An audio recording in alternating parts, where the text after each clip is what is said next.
Economics? Oh, I was actually, I was a bit of a rebel when I graduated from college. I was a math student in the 1960s, graduated in 1970, and decided to, go try my hand at various things in San Francisco, and eventually went to grad school intending just to get a business degree, just to earn a living.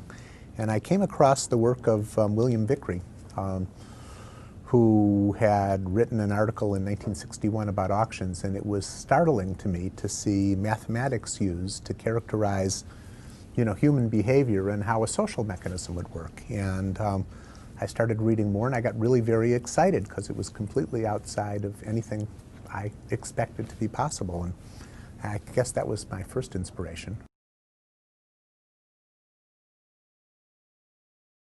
The faculty at Stanford, where I was studying, sort of saw what was happening to me and encouraged me along, called me in and told me I was in the wrong program. I should switch into a doctoral program and begin doing research.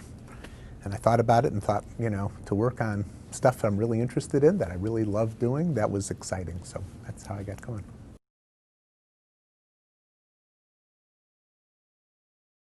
I remember when my parents bought me a chemistry set.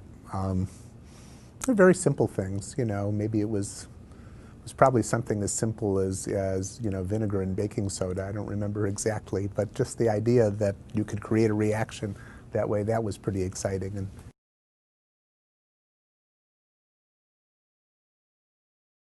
well, I get to work on things that I think are important and that I find interesting, and I have the freedom to, in my particular case, both to do research in these areas and actually to take my ideas out and put them into practice in the world. The lecture I'm going to give today about radio spectrum policy, my ideas influenced the first radio spectrum auctions to allocate spectrum efficiently in the United States 15, 16 years ago, 17 years ago.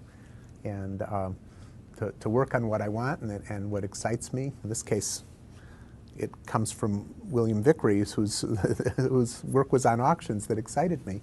And carry that forward and invent new things and have them work. Very exciting.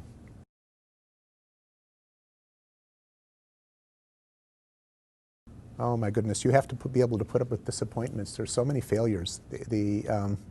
Whether you're doing experimental work or theoretical work or whatever you're doing, you bang your head against, if you're really challenging yourself and you're banging your head against a hard problem for a long time, sometimes I have to, put the thing I'm most interested in the back burner and do other things for a while. But you have to stick with it. You have to be patient. You have to be able to put up with failures along the way to success.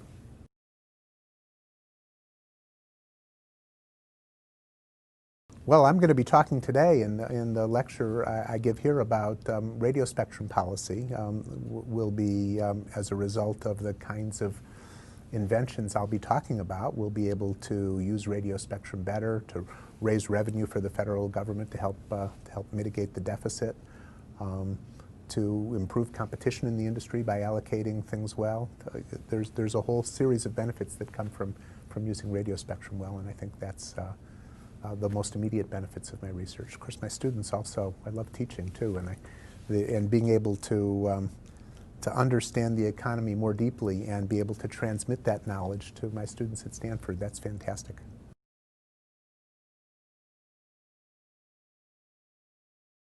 Well, it's actually not the person I named. William Vickrey was sort of first, and he was big, for sure. But actually a colleague of mine at Northwestern University during my first job, Roger Myerson, who's also a Nobel laureate, is just a font of ideas, and also and an inspiration and also a challenge to me personally, because we were young professors together, and I wanted to be as effective as Roger, and he influenced my thinking and my work habits, and it was a constant inspiration. So I'd name Roger Myerson, I think.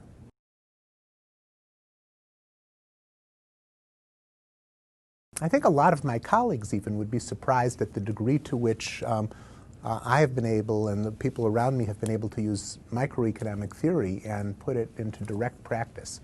I think most economists think that it's the applied researchers, the people who are doing the empirical work, that are estimating the effects of taxes or the effects of various policies that are most important for creating influential policy. But the idea that you can take pure theory and design new ways of, running economic mechanisms from that, running auctions, for example, from that, I think would surprise not only people in the general public, people like I was before I studied this, but even many of my colleagues within economics.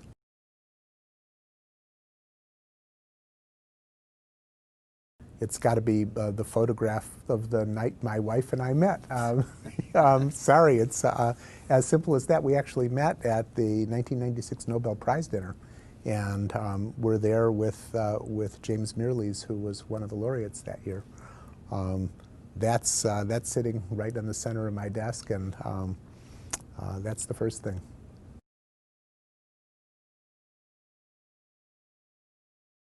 Well, that's actually easy. My son is a musician.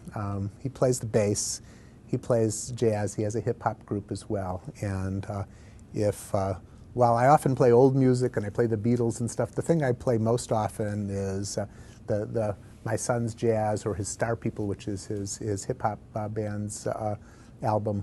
That's what I listen to most frequently.